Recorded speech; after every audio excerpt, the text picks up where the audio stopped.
আপোনালোকে কৈছে আমাৰ বেয়া হৈছে এটা এটা সমষ্টি পঞ্চায়ততকে ডেফিনেট জিকা হাৰাটো বেলেগ কথা জিকা হাৰাটো বেলেগ কথা কিন্তু আমিতো পাইছো 40,000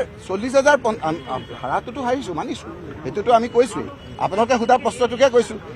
যে পঞ্চায়ততকে আমাৰ ভাল হৈছে যদি তিনিজন বিধায়কৰ পৰা যদি বিজেপিয়ে চৰকাৰ কৰিব পাৰে অসমত দুজন সাংসদৰ পৰা যদি বিজেপিয়ে চৰকাৰ কৰিব পাৰে ইন্দিৰা গান্ধী ডাঙৰীয়ানী প্ৰধানমন্ত্ৰী হৈ হাৰাৰ পিছত 3 বছৰতে যেতিয়া আকৌ চৰকাৰলৈ আহিব পাৰে আজি আমাৰ বিভিন্ন চৰকাৰবিলাক আকৌ যদি আপোনাৰ আহিব পাৰে তে আমাৰ ইয়াত কিয় নোৱাৰে আমি নাহিলো যেনিবা আমি কনষ্ট্ৰাকটিভ অপজিশ্যন হিচাপে থাকিলো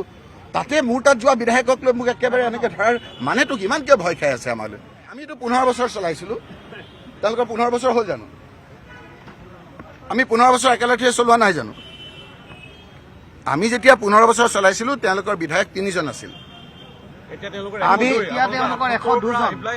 আপুনি কথাটো মই বেড টিচাৰ বোধে মই বুজাব পৰা নাই আমাৰ যেতিয়া 15 আছিলে 15 বছৰ চৰকাৰ আছিল বিধায়ক আছিল বিজেপিৰ 3জন একদম চাব নালাগে বিধায়ক ইয়াত তেওঁলোকৰ বিধায়ক আছিল 3জন এতিয়া আমাৰ 19জন গতিকে সেই অনুপাতে কিমান হ'ব অহাবাৰ সেইটো চাই ল'লেই হ'ল আপোনালোকে